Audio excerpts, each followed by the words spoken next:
आप सबका स्वागत है बैंक सत्य यूट्यूब चैनल पर। आज जो यहाँ पे पढ़ने वाले हैं 4 सितंबर का जो है हम डेली करंट अफेयर्स पढ़ेंगे, ठीक है। तो विदाउट वेस्टिंग टाइम मैं आपका दोस्त सीरक नाथ सीधे नेशनल अफेयर्स की तरफ ले जाता हूँ। नेशनल अफेयर्स में जो पहला न्यूज़ आ रहा है कि गवर्नमेंट ने फॉर्म किया एक हाई पावर्ड ग्रुप, और ये हाई पावर्ड ग्रुप एक साइड से कमेटी मान सकते हो विकसित भारत विजन 2047 के लिए। विकसित भारत क्या है? विकसित भारत मतलब डेवलप्ड नेशन। अभी इंडिया क्या है? इंडिया अभी के टाइम पे डेवलपिंग स्टेज में है। डेवलप्ड नेशन कौन कौन से हैं? जैसे कि यूएसए हो गया, जापान हो गया, ये सारे डेवलप्ड नेशन है। तो इंडिया चाह रही है कि इंडिया का जब 100 साल हो 2047, ठीक है, 2047 में जब इंडिया 100 साल हो जाए तब इंडिया जो है डेवलप्ड कंट्री बन जाए। ये प्लान है इंडिया का, जिसके लिए इंडिया ने, या तो मैं बात करूं कि गवर्नमेंट ऑफ इंडिया ने सेटअप किया है 2 हाई लेवल कमेटी, जिसका काम होगा कि बड़े बड़े रिफॉर्म्स लाने का, जिसके से इंडिया जो है डेवलप्ड कंट्री बन पाए 2047 तक, ठीक है। इस ग्रुप को, ये जो 2 ग्रुप बनाई जाएंगी हाई लेवल ग्रुप, ये 2 ग्रुप को लीड करेंगे राजीव गुआ जी। राजीव गुआ अभी के टाइम पे फॉर्मल सेक्रेटरी है, कैबिनेट सेक्रेटरी है, उसके साथ अभी के टाइम पे करंट फुल टाइम मेंबर है नीति आयोग के। तो इनको जो है ये दोनों ग्रुप को जो है संभालने की दावेदारी दी गई है। अभी कौन से 2 ग्रुप होने वाले उसके बारे में पढ़ते हैं। जो पहला ग्रुप होगा वो होगा विजन ग्रुप। विजन ग्रुप का काम होगा एक साइड से रोड मैप या तो एक साइड से प्लान प्रिपेयर करने का विकसित भारत 2047 के लिए, ठीक है। क्या कैसे जो है हम विकसित भारत बन सकते हैं 2047 तक, तो उसका एक प्रॉपर प्लान जनरेट करने का काम होगा इन इकोनॉमी, गवर्नेंस और इंडस्ट्री में। तो यहाँ पे इनका मेन फोकस होने वाला है, सजेस्ट करेंगे कि कैसे जो है हम विकसित भारत बन सकते हैं या डेवलप्ड कंट्री बन सकते हैं 2047 तक। तो ये पूरा का पूरा रहने वाला है पैनल 1 के अंतर्गत, ठीक है। जो पहला ग्रुप है इसके लिए बनाई जा रही है। जो दूसरा ग्रुप है वो होगा रेगुलेटरी ग्रुप। रेगुलेटरी ग्रुप का काम होगा कि ईजी ऑफ बिजनेस करने का, ईजी ऑफ डूइंग बिजनेस करने का, ठीक है। इसके साथ ही जो भी रूल्स और रेगुलेशंस होती है कोई भी बिजनेस करने के लिए, जैसे कि आपको पता होगा कि इंडिया में जो है लॉ बहुत ज़्यादा डिफिकल्ट है, ठीक है। एक मिनट, साउंड खराब आ रहा होगा, ठीक कर देते। तो यहाँ पे क्या है कि ईजी ऑफ डूइंग बिजनेस जो है वो ईजी करने के लिए जो है जो रूल्स और रेगुलेशंस लगती है। आपको पता है कि इंडिया में बिजनेस करना इज टोटली डिफिकल्ट देन जो दूसरी कंट्रीज जैसे दुबई हो गया, वहाँ पे बिजनेस करना बहुत ईजी है, क्योंकि वहाँ पर रूल्स और रेगुलेशंस थोड़े आसान है। हमारे इंडिया में मुश्किल है, तो उसको ईजी करने की बात करता है पैनल 2 के अंतर्गत, ठीक है। इसके साथ ही जो है नॉन फाइनेंशियल सेक्टर रिफॉर्म भी लाने का काम होगा इसी पैनल का, सेकंड पैनल का ही, ठीक है। समझ आ गया होगा मोटा मोटा क्या मैं बताना चाह रहा हूँ कि जो 2 तरह के जो है हाई लेवल पावर्ड ग्रुप्स बनाए जाएंगे, जिनका काम होगा कि विकसित भारत जो है या डेवलप्ड कंट्री जो है हमारा इंडिया बन पाए, उसके लिए बनाया गया है, जिसको चेयर कर रहे होंगे राजीव गुआ जी। ये 2 तरह के ग्रुप जो होंगे, उसमें से एक ग्रुप जो है उसका काम होगा कि जो प्लान्स हैं उसको बनाने का, और जो दूसरा ग्रुप होगा वो रेगुलेटरी ग्रुप के तौर से देखा जाएगा, जिसका काम होगा कि ईजी ऑफ बिजनेस डूइंग करना, उसके साथ जो नॉन फाइनेंशियल सेक्टर रिफॉर्म है उसको लाना, ठीक है। तो दोनों ग्रुप के बारे में समझ गए। अब हम समझते हैं कि ये दोनों ग्रुप को सपोर्ट कौन कौन करने वाला है। ये दोनों ग्रुप के बारे में बात करें तो ये दोनों ग्रुप में आपको जो सपोर्ट करने वाले मिलेंगे, पहला आपको मिलेगा DPIIT, डिपार्टमेंट ऑफ प्रमोशनल जो है वो मिलने वाला है। उसके साथ आपको एक्सपेंडिचर, उसके बाद MSME और पावर सेक्रेटरीज भी मिलने वाले हैं, ठीक है। ये सबको हेड करेंगे FICCI के साथ, फिर कॉन्फेडरेशन इंडस्ट्री लिमिटेड के साथ, और फिर जो ASSOCHAM है, ये सारे मिलके, ठीक है। और एक रिपीटेड सेपरेट एक कमेटी बनाई जाएंगी स्टेट लेवल पे, जो कि लीड करेंगे TVS सुब्रमण्यम जो है इसको लीड करने वाले हैं, ठीक है। ये अपना फाइनल जो भी रिकमेंडेशन है वो 1 साल के अंदर ही देंगे, और अपना जो भी अपडेट है वो मंथली बेस पे देते रहेंगे, और रिफॉर्म भी जो है उसी हिसाब से होते रहेगा, ठीक है। अगर ये क्या है, ये एक कमेटी है, तो इनका काम होगा एडवाइस करने का। इनका जो भी एडवाइस रहेगा वो गवर्नमेंट के ऊपर बिल्डिंग नहीं रहेगी, लेकिन अगर गवर्नमेंट को एडवाइस अच्छा लगा, क्योंकि मंथली जो है अपडेट देते रहेंगे क्या क्या काम किया है इन्होंने उसके ऊपर, तो उसके बीच में अगर इनको कुछ अच्छा लगा तो वो फिर उसको इम्प्लीमेंट भी कर सकते हैं, ठीक है। ये अपना रिपोर्ट सबमिट किसको करेंगे, ये भी पॉइंट इंपॉर्टेंट है एग्जाम के लिए, उसको ध्यान देना। ये अपना जो भी रिपोर्ट है वो सबमिट करेंगे डिपार्टमेंट ऑफ इकोनॉमिक अफेयर्स को, ये पॉइंट इंपॉर्टेंट है, ध्यान देना, ठीक है। किसको सबमिट करेंगे? डिपार्टमेंट ऑफ इकोनॉमिक अफेयर को जो है सबमिट करने का काम रहेगा। कब तक सबमिट करेंगे? 1 साल के अंदर ही अंदर सबमिट करेंगे जो भी इनका रिपोर्ट है वो, ठीक है। क्या क्या काम होने वाला है दोनों पैनल का? एक पैनल जो है वो काम करेगा कि रोड मैप या तो प्लान तैयार करने का, दूसरे का क्या काम रहने वाला है, दूसरा जो है रेगुलेटरी जो भी वर्क रहता है वो करने का काम रहने वाला है। कौन चेयर करेगा? राजीव गुहा जी चेयर कर रहे हैं, ठीक है, समझ आ गया होगा, सिंपल सा न्यूज़ है, इससे कुछ आपको डीप में जाने की जरूरत नहीं है, ठीक है। नेक्स्ट न्यूज़ बढ़ते हैं। नेक्स्ट न्यूज़ आपको मिलेगा लॉन्चेस। तो लॉन्चेस में आपको पहला लॉन्च मिलेगा, सर्वोदय स्मॉल फाइनेंस बैंक ने 2 तरह के कार्ड लॉन्च किए हैं।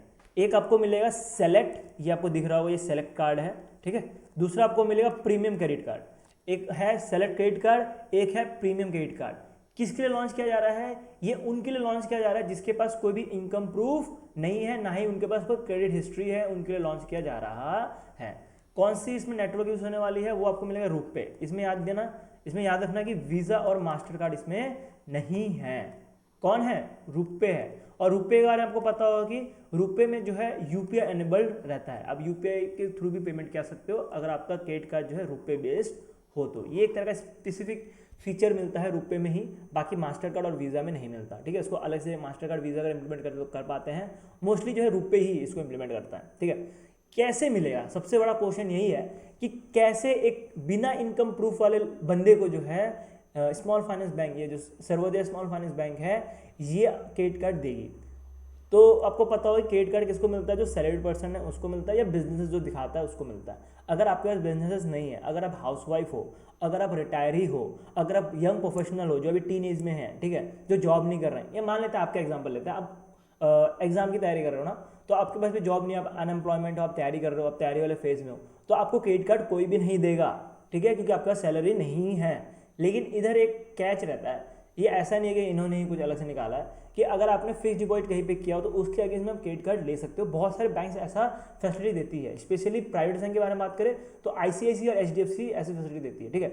तो इसका मतलब क्या हुआ कि इसके लिए अगर आप अनएम्प्लॉयमेंट हो या तो आपके पास कोई इनकम प्रूफ नहीं है, तो उसके लिए आप जो है फिक्स डिपॉजिट कर सकते हो सर्वोदय में, और उसके बदले आपको क्रेडिट कार्ड प्रोवाइड की जाएंगी।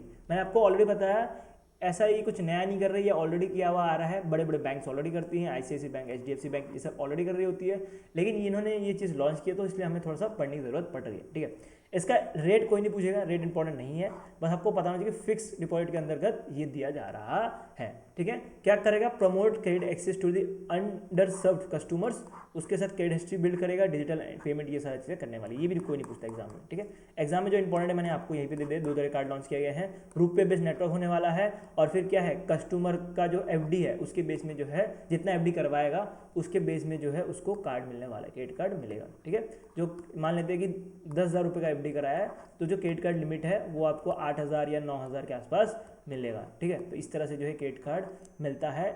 जो भी अनएम्प्लॉयमेंट है या तो अगर आपको एफडी के अगेंस्ट क्रेडिट कार्ड लेना है तो आप इस तरह से ले सकते हो नॉर्मल सिचुएशन में, लेकिन ये एक स्पेसिफिक इनके द्वारा लॉन्च किया ये क्रेडिट कार्ड जहाँ पे आप एफडी जमा करके क्रेडिट कार्ड ले सकते हो, ठीक है। सिंपल सा न्यूज़ था, इसमें कुछ ज़्यादा इतना पढ़ने लायक कुछ ध्यान नहीं, ठीक है। नेक्स्ट न्यूज़ बढ़ता है। नेक्स्ट न्यूज़ आएगा, आपको मिलेगा कि यूनियन मिनिस्टर जो जितेंद्र सिंह है, जो अभी टाइम पे इंडिपेंडेंट मिनिस्टर भी है ministry of science and tech के, तो इन्होंने लॉन्च किया नेशनल बायो फाउंड्री नेटवर्क। ये क्या है? ये इसके अंतर्गत जो आपको मिलेगा 6 तरह के इंस्टीट्यूट, ठीक है। ये 6 तरह के इंस्टीट्यूट मैं आपको रिपीट नहीं करवाऊंगा, या वीडियो को पॉज करके पढ़ लेना, ठीक है। क्या काम रहना है ये 6 तरह के इंस्टीट्यूट्स का? ये 6 तरह का इंस्टीट्यूट जो लॉन्च किया गया है, इनका काम रहेगा कि R&D करना, रिसर्च एंड डेवलपमेंट करना बायोटेक में, ठीक है।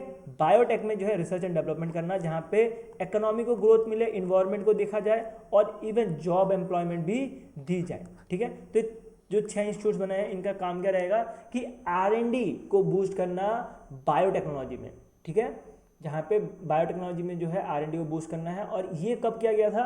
अभी बायो E3 पॉलिसी का 1 साल हुआ है, अभी उसी ओकेजन में जो है इसको लॉन्च किया गया था new Delhi national media centre में। इसके साथ ही एक और चीज़ लॉन्च की गई है, उसके बारे में भी हम पढ़े तो आपको मिलेगा कि एक bio E3 challenge for youth भी लॉन्च किया गया है। ये क्या है? बायो E3 मतलब बायोटेक्नोलॉजिकल फॉर इकोनॉमिक, इन्वायरमेंट और फिर एम्प्लॉयमेंट, इसके बारे में आपको ऑलरेडी ऊपर मैंने आपको समझा ही दिया है। तो ये एक तरह का चैलेंज होने वाला है जिसके अंतर्गत जो भी यूथ है, जो बायोटेक्नोलॉजी यूथ है, वो अपना इनोवेशन दिखाएंगी, उसके बदले उनको कुछ ना कुछ प्राइज भी दिया जाएगा, ठीक है, कुछ पैसे भी दिए जाएंगे। और ये पैसे किसके द्वारा दिए जाएंगे?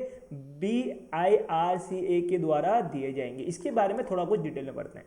ये जो चैलेंज है इसकी थीम आपको मिलेगी design micro beams molecules and more. इसके अंतर्गत जो है ये यूथ के लिए लॉन्च किया गया। इसका मतलब क्या है कि जो बच्चे हैं, जो क्लास 6 से लेके 12 तक जो बच्चे हैं उनके लिए लॉन्च किया गया है। उसके साथ ही जो यूनिवर्सिटी के बच्चे हैं उनके लिए लॉन्च किया गया है। रिसर्चर भी इसमें आ सकते हैं इस कंपटीशन में, स्टार्टअप सिटीजन जो भी है सब कुछ इसके अंतर्गत आ सकते हैं।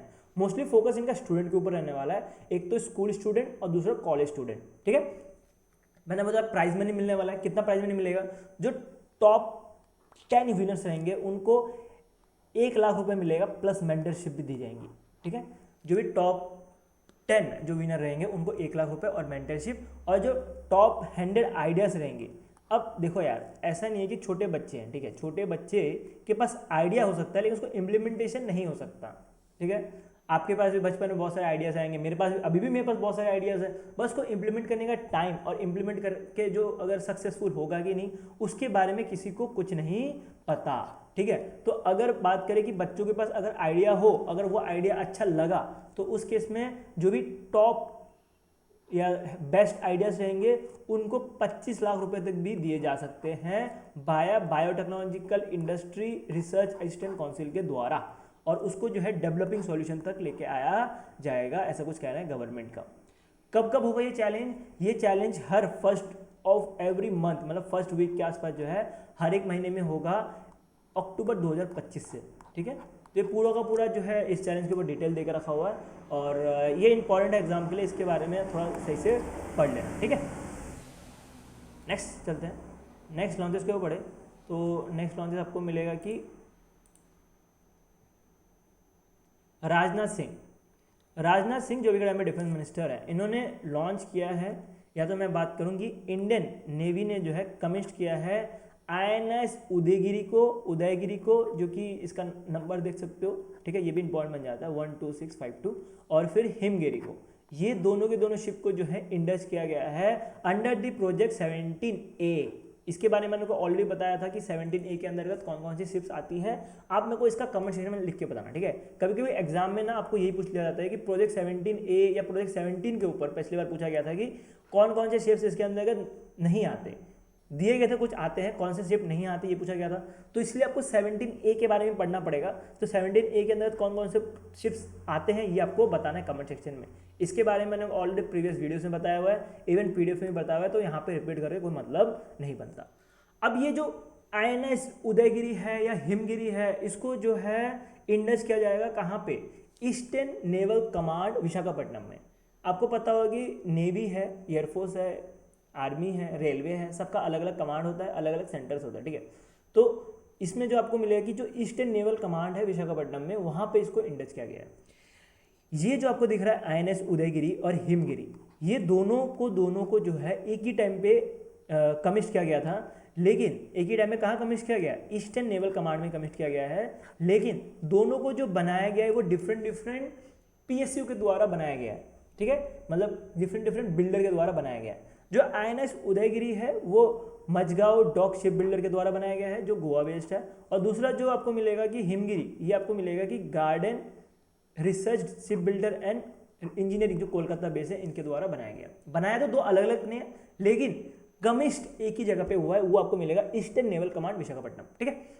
इसके साथ ही एक और पॉइंट याद रखना है कि ये जो नेवल शिप जो रहती है वो मोस्टली बनाया जाता है बाय वॉरशिप डिजाइन ब्यूरो के द्वारा, ठीक है। वॉरशिप डिजाइन ब्यूरो के द्वारा बनाया जाता है, और ये अभी 100वां शिप था, हैंडेड शिप था, जो उदयगिरी वाला है वो आपको हैंडेड शिप मिलेगा, जिसको डिजाइन किया गया था बाय वॉरशिप डिजाइन ब्यूरो के द्वारा। तो इसलिए इन पॉइंट बन जाता है एग्जाम में, नहीं तो ऐसा कुछ पूछता नहीं आपको ये चीज़, बट एग्जाम में ये वाला पॉइंट इसलिए बन जाता है कि ये हैंडेड है। तो क्वेश्चन किस तरह बन सकता है कि वॉरशिप डिजाइन ब्यूरो ने हैंडेड शिप वॉरशिप कौन सा बनाया था, ये पूछा जा सकता है।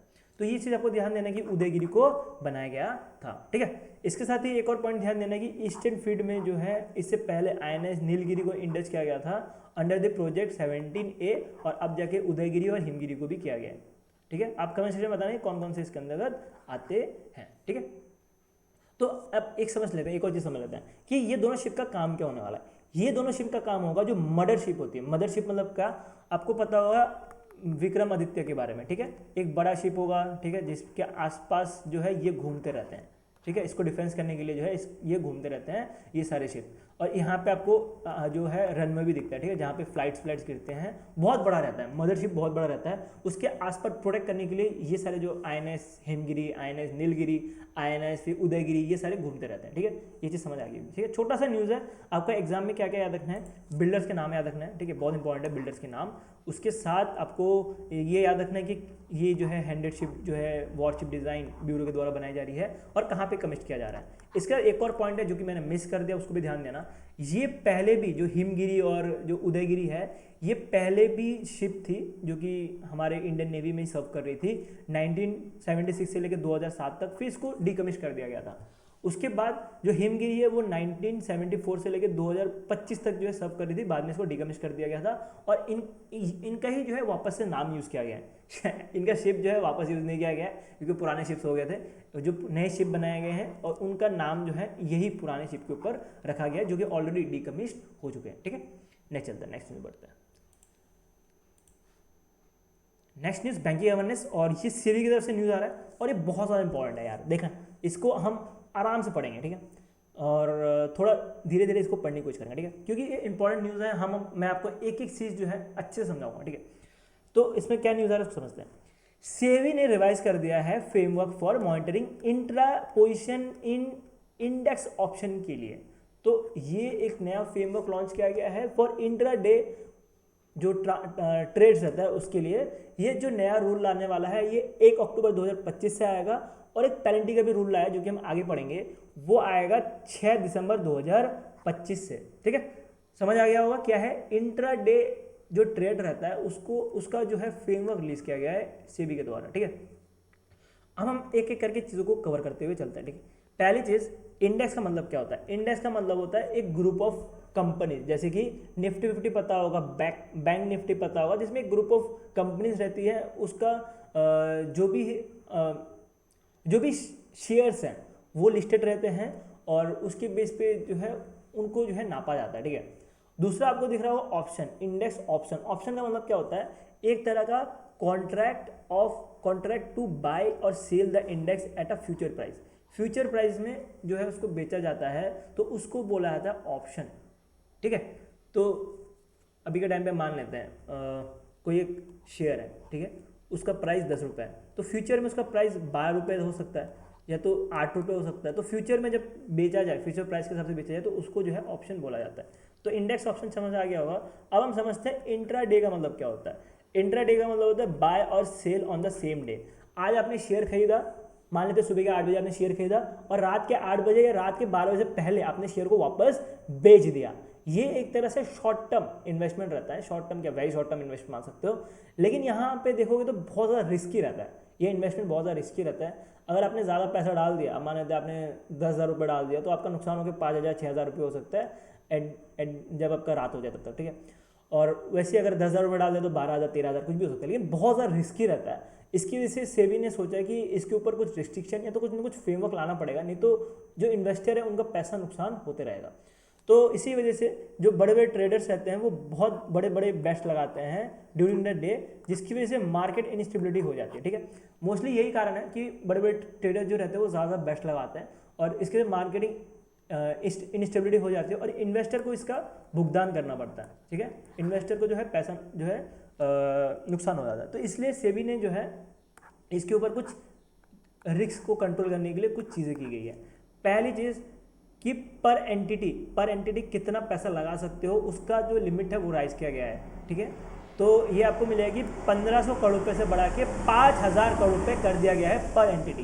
पहले क्या था कि 1500 रुपये जो है आप लगा सकते थे इंटरडे के तौर पे एक कोई एंटिटी के ऊपर, अब उसको बढ़ा के नेट जो लिमिट है वो बढ़ा के 5,000 कर दिया है। ग्रॉस लिमिट सेम रखा गया, ग्रॉस लिमिट जो है 10,000 करोड़ रुपए ही रखा गया है।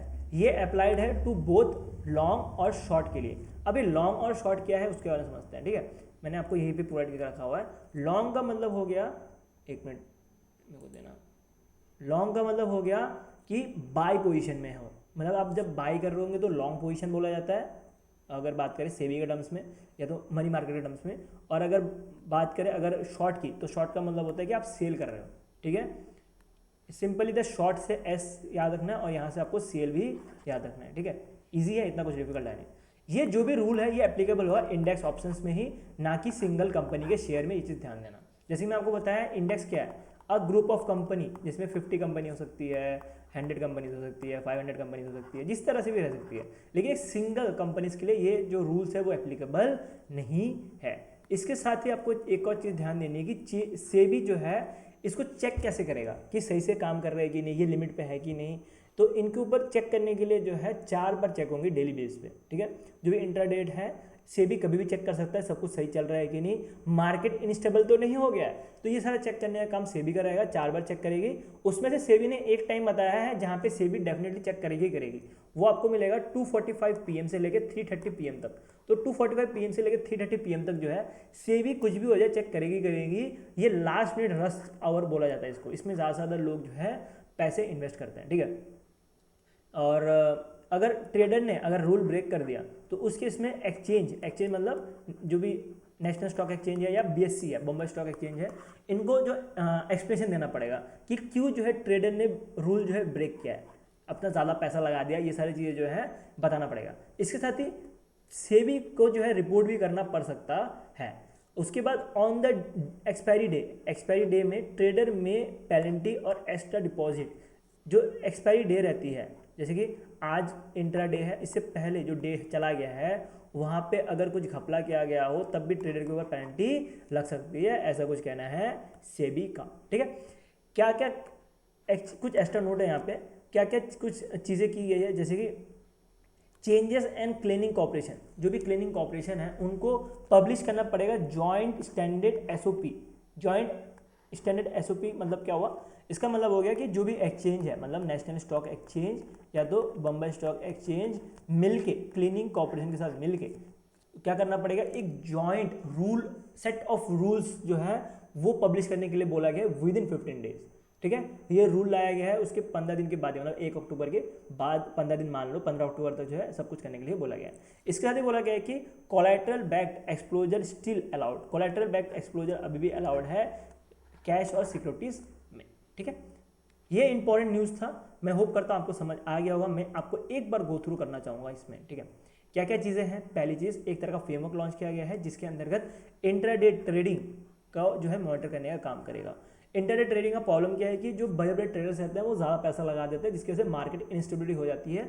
उसको रोकने के लिए सेबी जो है 4 बार डेली चेक करने वाली है, स्पेशली 245 से लेकर 330 तक जो है चेक करेंगी। और इसके साथ ही सेबी ने क्या किया कि जो नेट लिमिट था वो 1500 करोड़ से लेके जो 5000 करोड़ पे बढ़ा दिया गया पर एंटिटी, और जो ग्रॉस लिमिट था वो भी 10,000 करोड़ पे बढ़ा दिया गया है, ठीक है। इसमें लॉन्ग टर्म और शॉर्ट टर्म दोनों के लिए अप्लाइड है, इसका मतलब बाय और सेल दोनों के लिए अप्लाई है सेपरेटली, ठीक है। ये चीज़ ध्यान देनी है आपको, ठीक है। नेक्स्ट चलते हैं। नेक्स्ट एक तरह का लाइसेंस है जो कि आपको मिलेगा ABC क्या, ABC मतलब हो गया Aditya Birla capital digital limited, जिसको अभी के टाइम पे ऑनलाइन पेमेंट एग्रीगेटर का लाइसेंस मिला है by the RBI। Online payment aggregator का लाइसेंस मिलने के बाद आपको पता होगा रेजर पे हो गया, ठीक है, पेयू हो गया, ये सारे क्या कर पाते हैं, ये सारे जो है पेमेंट एग्रीगेटर काम करते हैं जो कि आपको क्रेडिट कार्ड UPI ये सारे फैसिलिटी देते हैं। तो ये सारे फैसिलिटी देने का काम करने वाली है आदित्य बिरला कैपिटल डिजिटल भी। अभी के टाइम पे इनको जो है इन प्रिंसिपल अप्रूवल मिला है। इन प्रिंसिपल अप्रूवल का मतलब क्या हुआ, इनको अभी के टाइम पे टेम्पररी टाइम के लिए, टेम्पररी टाइम मतलब अभी देखा जाएगा कि ये काम कर पाते हैं कि नहीं अच्छे से, वो देखा जाएगा बाय द RBI। उसके बाद RBI जो है सर्टिफिकेट ऑफ रजिस्ट्रेशन देने का काम करेगी, ठीक है। उसके बाद क्या देगी, सर्टिफिकेट ऑफ रजिस्ट्रेशन देने का काम करेगी under the payment and settlement system act 2007 के अंतर्गत, ठीक है। उसके बाद बात करें क्या क्या सर्विस देने वाली है, इनका मोस्टली फोकस होगा मर्चेंट और ई कॉमर्स प्लेटफॉर्म को पेमेंट एग्रीगेटर का जो है सॉल्यूशन देने का। इसके बाद अनेबल करेंगे सिक्योर ऑनलाइन ट्रांजेक्शन। तो ये जो नॉर्मली जो पेमेंट एग्रीगेटर जो सर्विस दी जाती है वही सर्विस इनका भी देने का काम रहने वाला है। यहाँ पे कुछ स्पेशल कर नहीं रहे। नेक्स्ट चलते हैं MUN कोलैब। ये बहुत इंपॉर्टेंट है। SBI ने पार्टनर किया है इंडियन रेलवे के साथ। दोनों मिलके क्या करने वाले हैं, दोनों मिलके जो भी SBI सैलरी अकाउंट है, जो भी SBI सैलरी अकाउंट है, स्पेशली जो ग्रुप C वर्कर है, आपको पता होगा इंडियन रेल में क्या होता है, ग्रुप A ऑफिसर रहते हैं, ग्रुप B ऑफिसर रहते हैं, ग्रुप C जो है वो मान सकते हो कि वर्कर टाइप मान सकते हो, और ग्रुप D रहता है। तो ये मोस्टली ग्रुप C और ग्रुप D के जो पर्सन है उनको फोकस करते हुए बनाया गया है, जो कि इंश्योरेंस बेनिफिट और उसके साथ एक्सटेंशन बेनिफिट ये सब देने का काम करेंगे। अगर इंश्योरेंस बेनिफिट के बारे में बात करें तो इंश्योरेंस बेनिफिट आपको मिलेगा कि एक्सटेंशन डेथ कवरेज 1 करोड़ रुपए तक दी जा रही है। उसके बाद जो नेचुरल डेथ कवरेज है वो 10 लाख रुपए तक दी जा रही है, जहाँ पे कोई भी प्रीमियम पे करने की ज़रूरत नहीं है। ये बहुत इंपॉर्टेंट पॉइंट है कि कहाँ यहाँ पे आपको कोई भी प्रीमियम पेमेंट करने की ज़रूरत नहीं है। ऐसे ही जो है 10 लाख रुपए दिए जाएंगे जो भी SBI सैलरी अकाउंट लिया हो तो, ठीक है। जो भी इंडियन रेलवे के एम्प्लॉय रहेंगे उन्होंने अगर SBI का जो सैलरी अकाउंट है वो खोला होगा तो वो जो है ये सारे बेनिफिट डायरेक्टली मिल जाएगा, उनको अलग से खोलने की कोई ज़रूरत नहीं है। इसके साथ ही कुछ और पॉइंट्स जैसे कि एयर एक्सीडेंट इंश्योरेंस भी दी जाएंगी 1.6 करोड़ रुपए का, और ये 1 करोड़ तक जो है और भी ज़्यादा दिए जा सकते हैं जो रुपए बेस्ड डेबिट कार्ड है उसमें। और पर्सनल एक्सीडेंट कवरेज भी दिया जाएगा 1 करोड़ रुपए तक, और परमानेंट पार्शियल डिसेबिलिटी भी दी जाएंगी 80 लाख रुपए तक, ठीक है। तो ये 2 तरह के पॉइंट्स हैं जो कि आपको ध्यान देते हुए चलना है, ठीक है। नेक्स्ट चलते हैं, नेक्स्ट में बढ़े तो department of ex service man welfare जो है इन्होंने पार्टनर किया है क्वालिटी काउंसिल ऑफ इंडिया के साथ, और दोनों मिलकर क्या करने वाले हैं, एनहेंस करने वाले pension, health care, resettlement, entrepreneurship service. तो ये सारे कुछ दिए जाएंगे 63 लाख वेटरन्स को। वेटरन्स कौन होता है, जो प्रोफेशनल होते हैं, जिन्होंने बहुत सालों से काम किया हो, तो उन्हीं को जो वेटरन बोला जाता है, ठीक है। तो ऐसे 63 लाख जो वेटरन रहेंगे इनको AI और डिजिटल प्लेटफॉर्म के लिए जो है सिखाया जाएगा। मोस्टली पेंशनर और हेल्थ केयर जो है इनको ज़्यादा से ज़्यादा टारगेट किया जा रहा है, ठीक है। AI कैसे यूज़ करना है वो सारी चीज़ें जो है सिखाने का काम करने वाली है। जो क्वालिटी काउंसिल ऑफ इंडिया है इनका काम क्या रहेगा, इनका काम होगा कि डिजिटल वैल्यूएशन करना, इम्पैक्ट असेसमेंट, ये सारी चीज़ें देने का काम रहेगा। दूसरा जो आपको मिलेगा department of ex serviceman welfare, ये जो कि मिनिस्ट्री ऑफ डिफेंस के अंतर्गत आती है, इनका काम रहेगा कि AI और डिजिटल प्लेटफॉर्म सिखाया जाए जिला सैनिक बोर्ड को। वो फिर जिला सैनिक बोर्ड जो है आर्म फोर्स के जो लोग रहते हैं, मोस्टली जो एक्स सर्विसमैन होते हैं, उनको सिखाने का, ठीक है। जिला सैनिक बोर्ड के बारे में थोड़ा कुछ पढ़ लेते हैं। जिला सैनिक बोर्ड का काम होता है, हर एक डिस्ट्रिक्ट में अलग अलग जिला सैनिक बोर्ड होता है, जिसका काम होता है कि जो एक्स सर्विसमैन है उनका पेंशन सही टाइम पे मिल रहा है कि नहीं, उनको जब वो रिटायर हो जाते हैं उसके बाद उनको जॉब अपॉर्चुनिटी, फिर सेल्फ एम्प्लॉयमेंट, ये सारी चीज़ जो भी रहती है वो सब देने का काम इसी जिला सैनिक बोर्ड का ही रहता है, ठीक है। मोस्टली एक्स सर्विसमैन को फोकस किया जाता है जो कि आर्म फोर्स से आते हैं, ठीक है। उसके साथ आर्म फोर्स हेडक्वार्टर को भी सिखाया जाएगा, स्टेट गवर्नमेंट हॉस्पिटल, ये सब कुछ जो है सिखाया जाएगा कि आपको कैसे सिखाना है AI और डिजिटल प्लेटफॉर्म यूज़ करने के लिए। जो भी इंडियन आर्म फोर्स के जो वेटरन्स हैं उनको 63 लाख वेटरन्स को जो है सर्विस देने का काम करने वाली है, ऐसा कुछ गवर्नमेंट का प्लान है, ठीक है। नेक्स्ट न्यूज़ बढ़ते हैं। नेक्स्ट न्यूज़ है sitcom industry association of India ने पार्टनर किया है electronic industry association of Philippines के साथ। दोनों मिलकर जो है एक electronics space and satellite communication जो है डेवलप करने वाले हैं, ठीक है। दोनों मिलकर एक स्पेस और फिर सैटेलाइट कम्युनिकेशन डेवलप करने वाले हैं, और ये जो है अभी साइन किया गया था जब इंडिया का 75th डिप्लोमेट्री एनिवर्सरी थी इधर, ठीक है। क्या करने वाली है, फिलीपींस जो है वो इंडिया का जो इलेक्ट्रॉनिक्स बेस है उसके लिए 115 बिलियन जो है खर्च करने वाली है, और इसके साथ जो स्पेस और फिर सैटेलाइट कम्युनिकेशन है इसको भी बढ़ावा देने का काम रहेगा, ठीक है। 2 तरह के अपॉइंटमेंट्स हैं उसको पढ़ते हैं, छोटे छोटे अपॉइंटमेंट्स हैं। पहला तो आपको मिलेगा कि आकाश त्रिपाठी जी जो कि अभी के टाइम पे एडिशनल सेक्रेटरी है मिनिस्ट्री ऑफ पावर्स के, इनको MD बनाया गया है। इनको MD बनाया गया है सोलर, आई थिंक यहाँ पे मैंने फुल फॉर्म प्रोवाइड नहीं किया है क्या, अच्छा ठीक है। तो यहाँ पे जो है सोलर इलेक्ट्रॉनिक्स जो है उधर जो है इनको MD बनाया गया है, और ये एक तरह की PSU मान सकते हो जो मिनिस्ट्री ऑफ रेवेन्यू के अंदर आती है। तो ये रिप्लेस करेंगे संतोष कुमार को, जो कि अभी टाइम पे चेयरमैन बनाया जाएगा SECI के। ठीक है, तो ये अप्रूवल किसने किया गया है? इनका अप्रूवल जो बड़े बड़े CEO रहते हैं, मैं हर बार बताते आया हूँ कि ये बड़े बड़े जो भी अप्रूवल रहते हैं वो कराने का काम अपॉइंटमेंट कमेटी ऑफ कैबिनेट का रहता है। ठीक है, तो ACC ही जो है इनकी अपॉइंटमेंट करवाती है, तो यही कराएंगी। इंडिया का गोल है कि 2030 तक जो है 500 गीगावाट का रेन्यूएबल पावर जनरेट कर पाए, तो इनका जो है बहुत बड़ा भी दावेदारी रहने वाली है ये सब चीज़ करने के लिए, क्योंकि अभी इनको अपॉइंटमेंट किया गया है तो अभी इनको सारा का सारा चीज़ देखना पड़ेगा। ठीक है, इनके ऊपर भी रहेंगे लेकिन इनका भी काम रहने वाला है। ठीक है, मेरा मकसद ये था कि आपको ये पॉइंट जो है याद दिलाऊं वापस से रिवाइजन पॉइंट ऑफ व्यू से, इसलिए मैंने ऐड किया गया है। बाकी ये तो वैसे भी इधर कोई रिलेवेंस बनता नहीं है इस अपॉइंटमेंट में। उसके बाद बात करें संतोष कुमार के बारे में, तो संतोष कुमार जो है अभी के टाइम पे एडिशनल की तरह संभाल रहे थे, टेम्परेरी टाइम के लिए संभाल रहे थे इस पोजीशन को। अब ये पोजीशन छोड़ रहे हैं, अब परमानेंटली किसी और को अपॉइंटमेंट कर दिया गया है, जिनका नाम आपको आकाश त्रिपाठी जी मिलेंगे। ठीक है, नेक्स्ट न्यूज़ में बढ़ते हैं। तो नेक्स्ट न्यूज़ सतीश कुमार के बारे में बात करें तो इनको अभी के टाइम पे चेयरमैन एंड CEO बनाया गया है इंडियन रेलवे बोर्ड का। इंपॉर्टेंट क्या है कि ये पहले दलित और SC कमेटी शेड्यूल्ड कास्ट से आने वाले पहले चेयरमैन हैं जिनको अपॉइंटमेंट किया गया है। मतलब ये ऑलरेडी अपॉइंट थे, इनको रीअपॉइंट या तो इनका जो 1 साल का एक्सटेंशन किया गया है बाय ACC, ये पॉइंट इंपॉर्टेंट है। ठीक है, इनका की कंट्रीब्यूशन कोई नहीं पूछेगा, बस आपको बताने के लिए मैंने यहाँ पे देख रखा हुआ है। ठीक है, अब इसको छोड़ भी सकते हो, कोई इशू नहीं है। ठीक है, नेक्स्ट चलते हैं, नेक्स्ट न्यूज़ बढ़ते हैं। नेक्स्ट न्यूज़ में बढ़ते स्पोर्ट्स की तरफ से आ रहा है, जो कि आपको मिलेगा कि अभी 16 एशियन शूटिंग चैंपियनशिप हो रहा था 2025 का कजाकिस्तान में, जिसमें आपको मिलेगा कि ऑर्गेनाइजर था इंडियन शूटिंग कॉन्फेडरेशन, उसके साथ कजाकिस्तान शूटिंग कॉन्फेडरेशन, ये सारे थे। ठीक है, इसमें इंडिया ने टॉप मारा है, टोटल 99 मेडल, उसमें से 50 गोल्ड, 26 सिल्वर और फिर 23 ब्राउन। और इंडिया के बाद जो सेकंड नंबर पे आया था वो आया था कजाकिस्तान, थर्ड नंबर पे जो आया था वो आया था चाइना। इसमें कुछ पर्सन के नाम आपको याद रखने हैं, जैसे कि वुमेन 10 मीटर एयर राइफल किसने रिकॉर्ड बनाया है, ये इनका नाम याद रखना है। उसके बाद मैन 50 मीटर राइफल 3 पोजीशन जो है किसने मारा है, प्रताप सिंह तोमर, ये सब नामों को याद रखते हुए चलना है। ठीक है, उसके बाद मैन स्ट्रीट में किसने स्कोर किया है, अनंतजीत सिंह नोरेला।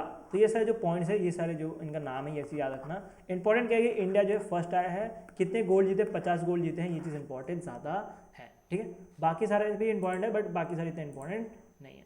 नेक्स्ट चलते हैं, नेक्स्ट एक और स्पोर्ट्स का न्यूज़ है।